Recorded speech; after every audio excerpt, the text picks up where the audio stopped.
नमस्कार साथियों, स्वागत है आप सभी का एक बार फिर से Kumar Gaurav current affair notes review पर। और आपका साथी, आपका सहयोगी आज आपके लिए बहुत ज़्यादा इंपॉर्टेंट क्वेश्चन लेकर आया हूं और जितने भी फैक्ट हैं वो आपके लिए बहुत ज़्यादा इंपॉर्टेंट हैं। तो आज आपको तैयारी का लेवल दिखेगा, तेल दिखेगा, तेल की धार दिखेगी। बेहतरीन से ये करंट अफेयर नोट्स आपको बहुत ज़्यादा ऊपर लेकर जाने वाले हैं। तो आज के हमारे सभी क्वेश्चन आपके लिए बहुत ज़्यादा इंपॉर्टेंट रहने वाले हैं। एक क्वेश्चन है आपका क्वेश्चन नंबर 3, उस क्वेश्चन को आप देखना और इसके बाद आप सभी को एक क्वेश्चन और देखना है जिसका नाम है क्वेश्चन नंबर 8। इन दोनों क्वेश्चनों में आज आपके लिए बेहतरीन से फैक्ट लेकर आया हूं जो आपके सभी कॉम्पिटिटिव एग्जाम की दृष्टि से बहुत ज़्यादा इंपॉर्टेंट है। तो मित्रों, बस आप सभी को अंत तक वीडियो को देखना है और आज का मोटिवेशनल कोट वो भी आपको बहुत ज़्यादा ऊर्जावान बनाएगा और आपके लिए सकारात्मक सोच को बहुत ज़्यादा मजबूत करेगा। जितना कठिन परिश्रम होगा, कैसा मित्रों, जितना कठिन परिश्रम होगा, जितना कठिन परिश्रम होगा, जीत उतनी ही शानदार होने वाली है। यानी आपका जितना आज कठिन समय है चल रहा है और आपकी जब जीत आएगी तो वो काफ़ी शानदार जीत होगी। ये बात स्वामी विवेकानंद जी ने कही है कि जितना कठिन संघर्ष होगा, जीत उतनी ही शानदार होने वाली है। तो आप सभी को कठिन संघर्ष के साथ आज की क्लास में बहुत बहुत स्वागत है, क्योंकि इस क्लास को वही पूरा देख सकता है जो कठिन संघर्ष कर सकता है। बाकी इस क्लास को बिल्कुल ना छुएं, बिल्कुल ना देखें। जो इसमें टींगे निकाल रहे हैं वो बिल्कुल इस क्लास में ना आएँ। अगर जिस किसी को लगता है कि इस क्लास में मेहनत होती है, तभी इस क्लास को पूरा देखें, अंत तक देखें और इसके फैक्टों को नोट डाउन करें। आज का क्वेश्चन नंबर 3 और क्वेश्चन नंबर 8 आप सभी के लिए बहुत ज़्यादा इंपॉर्टेंट है। तो आइए शुरुआत करते हैं पहले ही क्वेश्चन से।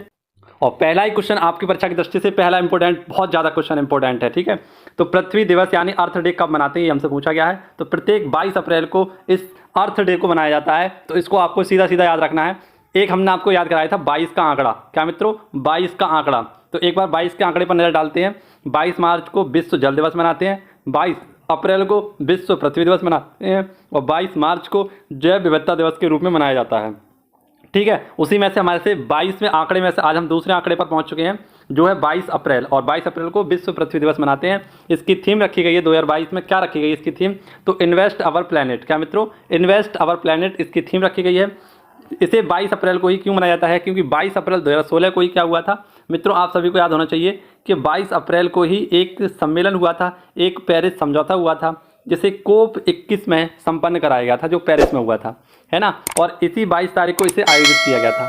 ठीक है, और 1970 से क्या बना रहे हैं, तो विश्व पृथ्वी दिवस को मनाया जा रहा है। ठीक है, 22 सितंबर, 22 अप्रैल से। ठीक है, ये आपको पॉइंट याद रखना है। अब जैसे कि आपको पता है पहला पृथ्वी सम्मेलन कब हुआ था, तो ये 1992 में रियो ब्राज़ील में हुआ था। कहाँ पर? रियो ब्राज़ील में। ये पॉइंट आप सभी को क्वेश्चन नंबर पहले से याद रखना है। आइए देखते हैं क्वेश्चन नंबर 2। इसमें आपके लिए लल्लन टॉप प्रश्नों में सबसे पहले लेकर आया हूँ, ये तो सुरंगें हैं। इन सुरंगों को ऐसा कि ऐसा आपको नोट डाउन करना है और इसके बाद आपके लिए लेकर आया हूँ लल्लन टॉप प्रश्न जो आपके सभी कॉम्पिटिटिव एग्जाम की दृष्टि से बहुत ज़्यादा इंपॉर्टेंट रहने वाले हैं। तो इन पॉइंटों को आप जरूर नोट डाउन करिएगा और उन्हें देखिएगा। क्या है इनमें खास, इन्हें देखकर पता चलेगा। दुनिया की सबसे ऊंची सुरंग, तो हाल ही में दुनिया की सबसे ऊंची सुरंग BRO यानी बॉर्डर रोड ऑर्गेनाइजेशन के द्वारा बनाई जा रही है, जिसके हेड कौन है, तो राजीव चौधरी इसके हेड है। लद्दाख से हिमाचल प्रदेश के बीच में यह दुनिया की सबसे ऊंची सुरंग बनाई जाएगी, जो लगभग 16,580 फीट की ऊंचाई पर है और लगभग 4.2 किलोमीटर की ये है। 4.25 किलोमीटर की यह है, ये आपको याद रखना है। ठीक है, और किस सुरंग के तहत, तो इसका नाम रखा गया है सिंकुला दर्रा के तहत इसका नाम रखा गया है। सिंकुला दर्रा में यह बनेगी और सिंकुला दर्रा पर ही इसका नाम रखा गया है। ठीक है, ये आपको याद रखना है। और किस प्रोजेक्ट के द्वारा, तो एक प्रोजेक्ट है जिसका नाम है योजक प्रोजेक्ट, इसके तहत इस सुरंग को मनाया जा रहा है। ठीक है, अब अटल सुरंग आप सभी लोग जानते हैं कहाँ पर है, हिमाचल प्रदेश में है। सेला सुरंग चीन बॉर्डर पर है।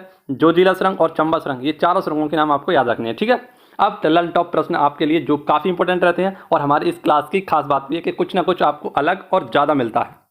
तो हम बात करेंगे विश्व में प्रथम और भारत में प्रथम कुछ घटनाएं हुई हैं हाल ही में, या कुछ चीज़ों का उद्घाटन हुआ है, उन चीज़ों की शुरुआत की गई है, तो उनके बारे में एक छोटी सी लिस्ट बनाइए, इसे देखते हैं। नासा का अंतर्राष्ट्रीय वायु और अंतरिक्ष कार्यक्रम पूरा करने वाली प्रथम भारतीय महिला कौन है, तो यह है जानकी डोंगती और ये कहाँ की है, आंध्र प्रदेश की। ठीक है, अगला सबसे लंबी मेट्रो लाइन, ये कहाँ की है, संघाई चीन की, 831 किलोमीटर की यह है। ठीक है, पहला पेपरलेस हाईकोर्ट कौन सा है, तो ये केरल हाईकोर्ट है। ठीक है, पहला पेपरलेस हाईकोर्ट। और पहली विधानसभा कौन सी है पेपरलेस, तो नागालैंड की। $3 ट्रिलियन मार्केट वैल्यू वाली पहली कंपनी कौन है, तो एप्पल। दक्षिणी ध्रुव पर अकेले पहुंचने वाली पहली भारतवंशी कौन है, हरप्रीत चंडी। कर्नाटक पहला LNG टर्मिनल कहाँ पर स्थापित करेगा, तो मैंगलोर में। और पहला स्वदेशी सर्वर का नाम क्या है, तो रुद्र। क्या नाम है, रुद्र। और कल मैंने आपको पढ़ाया था कि राजस्थान में हाल ही में आपको पता है एक एल रूट सर्वर को स्थापित किया गया था, जो प्राकृतिक आपदा आने पर भी इंटरनेट को चलाता रहेगा उसका नाम था एल रूट सर्वर। ये पॉइंट आप सभी को याद हो रहे हैं, ठीक है, इन्हें नोट डाउन करिएगा। आइए बढ़ते हैं अगले क्वेश्चन की ओर, और यही है वो क्वेश्चन जो आपके सभी सपनों की उड़ान को बहुत ज़्यादा ऊपर लेकर जाएगा। आज आपको देखेगा तैयारी का लेवल, और आपकी तैयारी इतनी बेहतरीन होने वाली है इस क्वेश्चन से कि आप देखते रह जाएंगे। आप सभी को लगेगा कि हाँ मैंने मेहनत की है। अगर मेहनत की हो तो जितने भी मेरे 60% भाई हैं उन्होंने अभी तक चैनल को सब्सक्राइब नहीं किया है, जल्दी से वो भी चैनल को सब्सक्राइब करेंगे और उस बेल आइकन घंटी को दबा देंगे जो अभी तक मेरे 90% भाइयों ने नहीं दबाई है, ठीक है, जिससे कि इन्हें नोटिफिकेशन मिलता रहे और लेटेस्ट अपडेट वीडियो नोटिफिकेशन से ये जुड़ते रहें। इसीलिए उनको ये भी दबाना होगा, ये क्या कहते हैं, बेल आइकन घंटी, और सब्सक्राइब वाला बटन भी दबाना है जो लाल कलर का नीचे आपको दिख रहा है, ठीक है। ये अब पॉइंट देखते हैं क्या है। सैन्य अभियान का महानिदेशक, तो आपको सीधा सीधा याद रखना है, सैन्य अभियान के महानिदेशक हाल ही में चुने गए हैं मनोज कटियार। कौन मित्रों? मनोज कटियार। अब सबसे पहले मैं आपको दिखाता हूं मनोज नाम के हमारे करंट अफेयर के कितने लोग बने हुए हैं।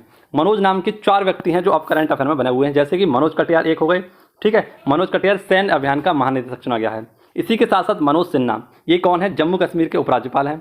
मनोज सोनी, ये हाल ही में कौन बनाए गए थे? यूपीएससी के अध्यक्ष बनाए गए थे। और मनोज पांडे, ये थल सेना के अध्यक्ष होंगे 30 अप्रैल के बाद, ठीक है। ये पॉइंट आप सभी को याद रखना है।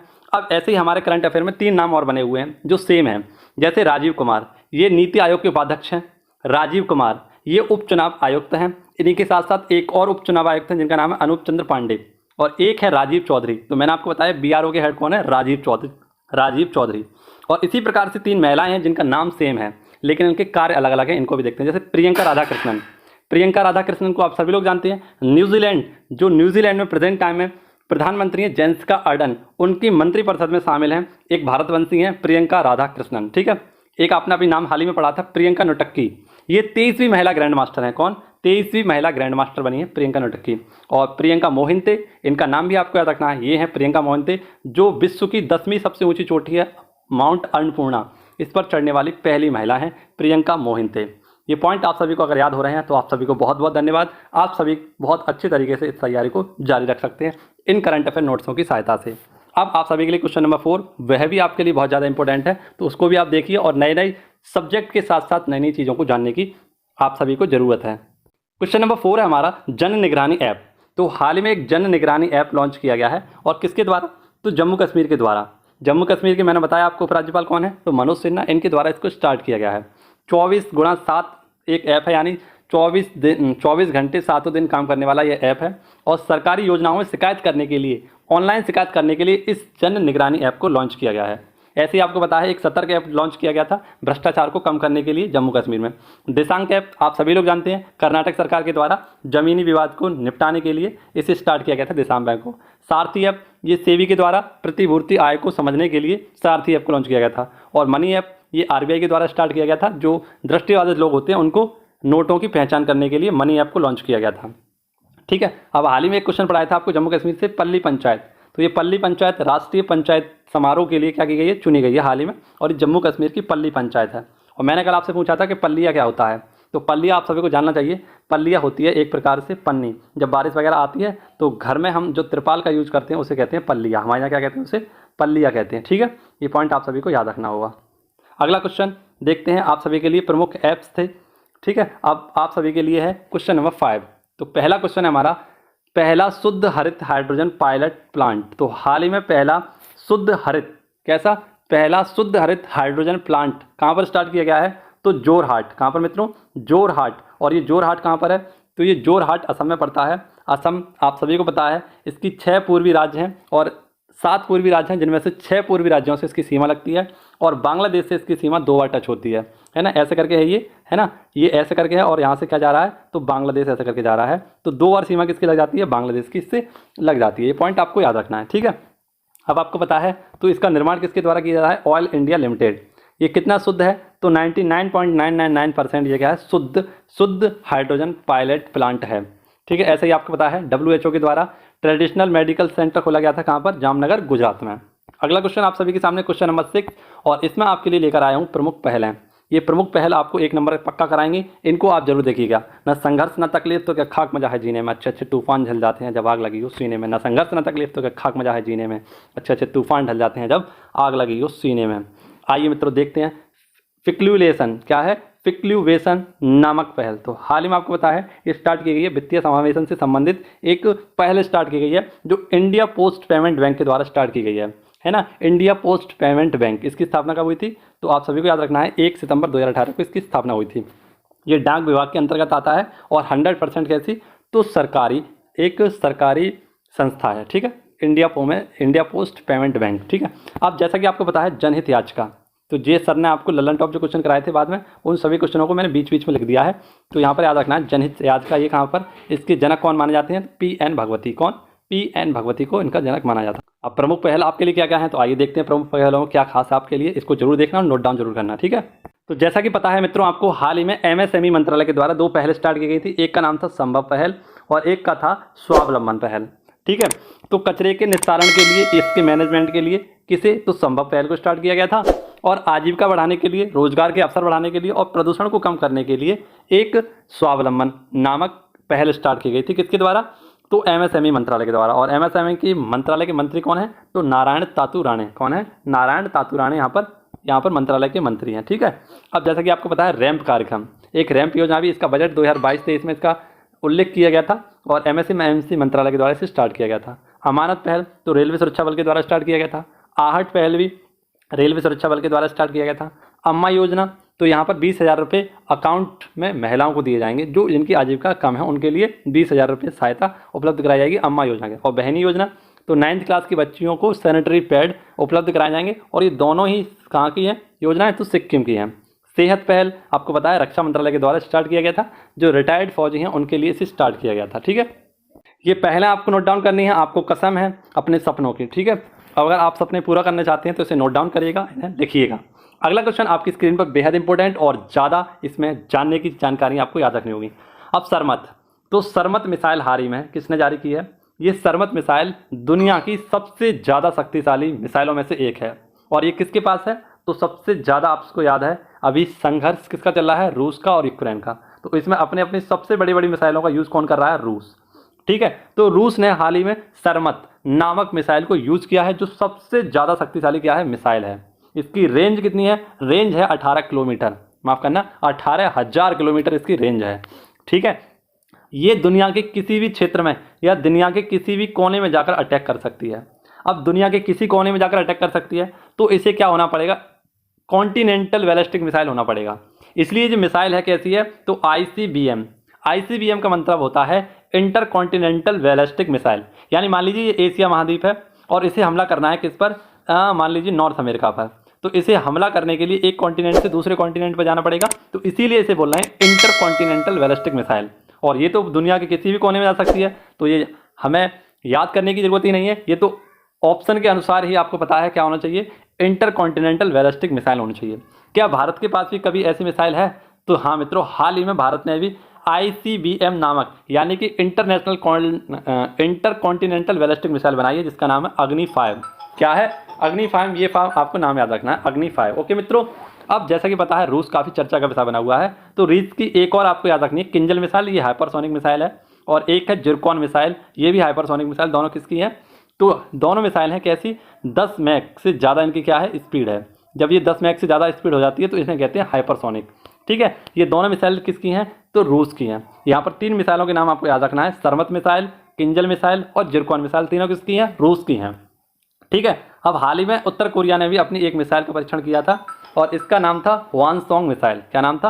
हवानसोंग मिसाइल। ये किसकी थी? उत्तर कोरिया की, है ना, ये उत्तर कोरिया की थी। पसीना टपक रहा है, टपक टपक टपक। और आप सभी के सामने आ गया है क्वेश्चन नंबर 8, जो आपके लिए नंबर दिलाएगा। क्वेश्चन क्या है? हालांकि रूस से ही संबंधित है तो उसी में समझा सकता था, लेकिन इसके लिए एक खास बात है जो आपको याद रखनी होगी, ठीक है। तो इसमें यहाँ पर मैंने स्माइली भी बनाई है इसीलिए कि इस खास बात को आपको याद रखना है, ठीक है। क्या है? तो आइए समझते हैं। तो मित्रों, जैसा कि आपको पता है कि किस भारतीय कंपनी ने रूस के साथ कारोबार बंद कर दिया है। तो हाल ही में हम अगर बात करें करंट अफेयर क्वेश्चन, तो एक प्रकार से इसके 2 नज़रिए हैं देखने की।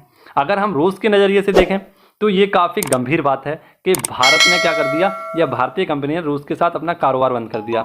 लेकिन यहाँ पर आपको मित्रों याद रखना होगा, क्या यहाँ पर आपको याद रखना है कि कारोबार बंद किया है, किसके लिए किया है, इसको जानना जरूरी है। अब डायरेक्ट हम रूस से मना तो कर नहीं सकते कि हम आपके साथ कारोबार नहीं कर सकते। तो यहाँ पर भारत ने एक चाल खेली।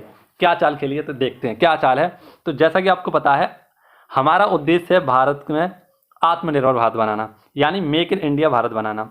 और जब हमें मेक इन इंडिया बनना होगा तो हमें क्या करना पड़ेगा, अपने यहाँ पर अपनी चीज़ों का उत्पादन करना पड़ेगा, है ना। इसीलिए आपको पता है जो टाटा स्टील कंपनी है, ये टाटा स्टील कंपनी कुछ कोयले का उत्पादन कहाँ से कराती थी, यानी आयात करती थी रूस से। लगभग 15% कोयले का जो आयात होता था वो रूस से होता था।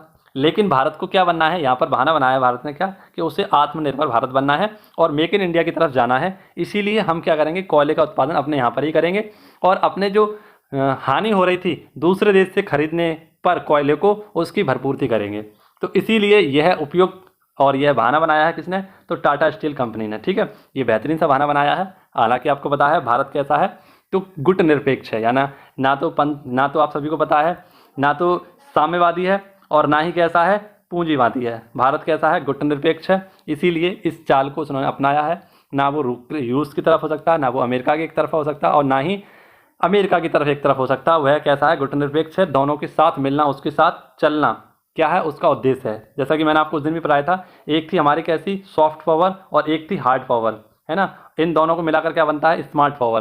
तो स्मार्ट पावर ही कौन बनना चाहता है, अपना भारत बनना चाहता है। तो ऐसे ही राष्ट्र स्तरीय अंतर्राष्ट्रीय स्तर पर जो कार्य करना होता है उसमें ये बातें निर्भर रखती हैं। तो इसी के चलते क्या किया गया है, टाटा स्टील कंपनी ने रूस के साथ कारोबार बंद कर दिया है। ठीक है, एक इन्फोसिस नामक कंपनी है, इसने भी अपना रूस के साथ क्या कर दिया, खत्म कर दिया मामला। अगला क्वेश्चन आपके सामने, क्वेश्चन नंबर 9, इनविक्ट्स गेम 2022 कौन है, इनविक्ट्स गेम्स 2022 का आयोजन किया गया है और हाल ही में आपको बताया कहाँ पर, तो द हेग में। ये एक प्रकार से पैरालंपिक की तरह होते हैं। कैसे पैरालंपिक गेम होते हैं जिनमें कैसे व्यक्ति काम करते हैं, तो इसमें आपको पता है जो हाथ पैर से थोड़े बेकार होते हैं, दिव्यांग होते हैं, ऐसे लोगों को पैरालंपिक कहा जाता है। जो ओलंपिक में खेलते हैं, जो पैरों से हाथ पैरों से सही नहीं होते हैं, तो उन्हें पैरालंपिक की श्रेणी में रख दिया जाता है। अब ऐसे ही खेल हुए हैं कैसे, तो इनविक्ट्स गेम 2022 का आयोजन कहाँ पर होगा, तो ये द हेग नीदरलैंड में होने वाला है। ठीक है, इसमें क्या होगा, तो घायल जो हो चुके हैं, है ना, ऐसे सैनिक और बीमार सैनिक और पूर्व सैनिक इसमें क्या करेंगे, सहभागिता करेंगे। अब आप लोग कह रहे होंगे घायल कैसे कर लेंगे, तो जो घायल होकर सही हो चुके हैं और ज़्यादा बीमार होकर सही हो चुके हैं और जो पूर्व सैनिक रह चुके हैं वो लोग इसमें क्या करेंगे, पार्टिसिपेट करेंगे। ठीक है, ये पहली बार इसका आयोजन कहाँ पर हुआ था, 2014 में लंदन में इसका आयोजन हुआ था। ठीक है मित्रों, ये पॉइंट आप सभी को याद रखना है। आइए बढ़ते हैं अगले क्वेश्चन की ओर। क्वेश्चन नंबर 10 आपकी स्क्रीन पर है। सीवीड जिसे समुद्री शैवाल पार्क कहा जाता है, क्या, सीवीड का मतलब होता है पानी के नीचे जंगल तैयार करना। क्या करना, पानी के नीचे जंगल तैयार करने को सीवीड कहा जाता है। ये पॉइंट आप सभी लोग याद रखना। सीधा सीधा आपसे पूछा भी जा सकता है कि सीवीड क्या होता है, इसका संबंध किससे होता है। तो पहला ही पॉइंट हमें याद रखना है, पानी के नीचे जो जंगल होता है उसे सीवीड कहते हैं, है ना। समुद्र शैवाल पार्क, इसका अगर हम नाम रखें तो रखा गया है समुद्र शैवाल पार्क। ठीक है, ये कहाँ पर, तो तमिलनाडु में स्थापित किया जाएगा। कहाँ पर, तमिलनाडु में यह आपको स्टार्ट किया जाएगा। अब आपको पता है शैवाल, है ना, कवक और शैवाल, इन दोनों के मिश्रण को क्या कहा जाता है, तो आपको याद रखना होगा लाइकेन। क्या कहा जाता है, लाइकेन। और लाइकेन कैसा होता है, तो वायु प्रदूषक। कैसा, वायु प्रदूषक लाइकेन होता है। ये आप सभी को याद रखना है ना। जब वायु प्रदूषण का पता लगाना होता है तो लाइकेन का यूज़ किया जाता है। शैवाल के अध्ययन को क्या कहते हैं यहाँ पर, माइकोलॉजी। क्या कहता है, माइकोलॉजी यहाँ पर शैवाल के अध्ययन को कहते हैं और कवक के अध्ययन को कहते हैं फाइकोलॉजी। तो माइकोलॉजी फाइकोलॉजी, माइकोलॉजी फाइकोलॉजी आपको याद रखने हैं, कवक और शैवाल। साइकोलॉजी साइकोलॉजी ये बहुत टेढ़ी खीर होती है। ठीक है, आप सभी को बताइए। और जो बीएड करते हैं छात्र, सुपर टेट और इसकी तैयारी करते हैं, तो तेल निकल जाता है, पानी निकल जाता है, पसीना निकल जाता है। ठीक है, तो किसके द्वारा स्टार्ट किया गया है, मत्स्य पालन पशुपालन और डेयरी मंत्रालय के मंत्री हैं पुरुषोत्तम रूपाला, इनके द्वारा इसे स्टार्ट किया गया था। तो किसके लिए किया गया है, पर्यटन को बढ़ावा देने के लिए और मछुआरों की आजीविका यानी उनको उनके रोजगार में वृद्धि हो सके, इसके लिए इसे स्टार्ट किया गया है। ऐसे ही एक नेशनल डुगोंग संरक्षण केंद्र खोला गया था तमिलनाडु में। और न्यूनतम जनसंख्या वृद्धि दर वाला कौन सा राज्य था, तो ये नागालैंड था। ये सर ने क्वेश्चन कराया था, तो मैंने ऐसे छोटे छोटे क्वेश्चन आपको रिलेट करके बताने की कोशिश की है। ठीक है, तो ये आपको आज की क्लास से क्वेश्चन याद रखने थे। ठीक है, अब आप सभी को पता है कि सर ने बाद में कुछ क्वेश्चन भी कराए थे, उनका भी हम एक बार रिवीजन कर लेते हैं। देखिए मित्रों, आप सभी के लिए क्वेश्चन है जो आपके आगामी परीक्षाओं बन सकते हैं। जो भी मेरे भाई यूपी पुलिस, यूपी लेखपाल, CBT 2, NTPC CBT 2 जिस भी पुलिस की तैयारी कर रहे हो या किसी भी एग्जाम की तैयारी कर रहे हैं, तो ये वही उनके सभी के पूछे गए क्वेश्चन है, आप सभी को नोट डाउन करना है। ठीक है, तो हर्ष का राजकवि कौन था, बाणभट्ट। हाइड्रोजन बम का आविष्कार किसने किया था, तो एडवर्ड टेलर ने। विश्व स्वास्थ्य दिवस कब मनाते हैं, 7 अप्रैल को। दक्षिण अमेरिका में चारागाह यानी घास के मैदानों को क्या कहते हैं, पंपास घास के मैदान कहते हैं। भारत में प्रथम स्वर्ण मुद्रा किसने चलाई थी, तो हिंदू यूनानियों ने चलवाई थी। भारतीय राष्ट्रीय कांग्रेस के प्रथम मुस्लिम अध्यक्ष कौन थे? तो बदरुद्दीन तैयब। राज्य अपहरण नीति लॉर्ड डलहौजी के द्वारा स्टार्ट की गई थी। आर्थिक अपक्षय सिद्धांत ये दादा भाई नौरोजी ने दिया था। ठीक है, अगला आपके लिए, राज्यसभा में मनोनीत सदस्यों की अधिकतम संख्या कितनी होती है? तो 12 होती है, लेकिन अब ये समाप्त कर दी गई है। सुंडा जल डमरू जावा और सुमात्रा के मध्य पड़ता है। कौन सा? सुंडा जल डमरू, जिसे जावा डमरू के नाम से भी जाना जाता है। राष्ट्रीय आय का आकलन केंद्रीय सांख्यिकी संगठन के द्वारा किया जाता है। गांधी इरविन समझौता कब हुआ था? तो 5 मार्च 1931 को हुआ था। अगला, बैंक का नया मुख्यालय है ना, विश्व बैंक का मुख्यालय कहाँ पर है? तो वॉशिंगटन डीसी में। ठीक है, डिस्ट्रिक्ट ऑफ कोलंबिया, ये कहाँ पर है? यूएसए में। अब आप सभी को याद रखना है, योजना आयोग का अध्यक्ष कौन होता है? प्रधानमंत्री होता है। और अर्थशास्त्र का जनक कौन है? Adam Smith. तो ये कुछ आप सभी के लिए इंपॉर्टेंट क्वेश्चन थे जो मैंने फास्ट रिवीजन लगवाया है 1 लाइनर का। ये आप सभी लोग नोट डाउन करिएगा। आइए देखते हैं आज का हमारा फूल पत्ती वाला सवाल क्या है। आज का हमारा फूल पत्ती वाला सवाल आप सभी के सामने है। पूछा गया है, हाल ही में किसे जवाहरलाल नेहरू विश्वविद्यालय यानी जेएनयू की पहली महिला कुलपति नियुक्त किया गया था? तो यहाँ पर आप सभी को इसका आंसर कमेंट बॉक्स में बताना होगा कि हाल ही में जेएनयू की पहली महिला अध्यक्ष या कुलपति कौन बनाई गई हैं। कल वाला क्वेश्चन हमारा आपके सामने है, जिसका आंसर आपको सभी को बताना है। दुनिया के केंद्रीय बैंकों ने सोने का दूसरा सबसे खरीदार कौन सा बैंक माना है? तो आप सभी को याद रखना है कि दुनिया में सबसे ज़्यादा केंद्रीय बैंक में दूसरा स्थान किसने हासिल किया है? तो किसने? आपको याद रखना है आरबीआई ने। ठीक है, यहाँ पर बैंकों में सबसे ज़्यादा सोना खरीदने का जो स्थान ग्रहण किया है सेकंड, वो किसने? आरबीआई ने। आरबीआई की स्थापना आप सभी को पता है कब हुई थी? 1935, 1 अप्रैल 1935। इसका एक्ट कब आया था? 1934 में। और इसका राष्ट्रीयकरण कब किया गया? तो 1949 में। ये तीनों डेट आप सभी को याद रखनी है। इसी के साथ आज की क्लास आप सभी के लिए समाप्त होती है। और जितने भी मेरे भाई हैं, लाइव चैट का यूज़ जरूर किया करें। लाइव चैट का यूज़ नहीं करते हैं आप सभी लोग, लाइव चैट में अपने जितने भी क्वेश्चन हुआ करें, आप सभी को लगा करें कि हाँ अच्छा लगा है ये क्वेश्चन, तो उसे आप देख लिया करें, जिससे आपकी एकाग्रता बढ़ती रहे और आप इस क्लास से और भी अच्छे तरीके से जुड़ते रहें। तो इसी के साथ आपसे विदा चाहेंगे, मिलेंगे अगली वीडियो में। वीडियो अगर पसंद आई हो तो वीडियो को लाइक करना, दोस्तों के साथ इसे शेयर करना और बताना कि अब हमारा लेवल कुछ और है, तुम्हारा लेवल कुछ और है। ठीक है, तो आप सभी को पता है ये नोट्स आपको बहुत आगे तक लेकर जाने वाले हैं। ठीक है, इसी के साथ आप सभी से लास्ट टाइम विदा चाहता हूँ। 3 बार मांग ली है वैसे तो। धन्यवाद। जय हिंद, जय भारत, भारत माता की जय, वंदे मातरम।